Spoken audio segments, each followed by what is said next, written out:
तत्वदर्शी संत की पहचान में प्रमाण सहित आपको दे रहा हूँ, आप मान रहे हो? अथर्ववेद 11:7-16 खोलो, ब्रह्मचारी ही आचार्य बनेगा।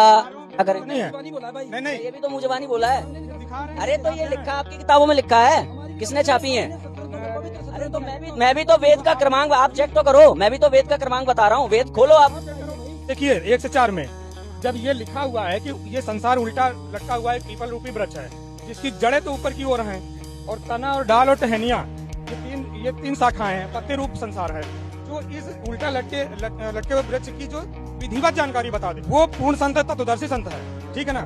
तो उनकी शरण में जाने के लिए बोला है। तो अब ये जानकारी क्या हमने गलत लिख दी या गीता ज्ञानदाता बोलने वाला प्रभु ने गलत दे दिया? फिर मैं आपसे पूछ रहा हूँ, मैं ये कह रहा हूँ मैं बोल सकता हूँ कि नहीं? चारों वेदों का ही ज्ञान गीता जी में बोला गया कब बोलूंगा बस ये बताइए ना। आप बोलिए।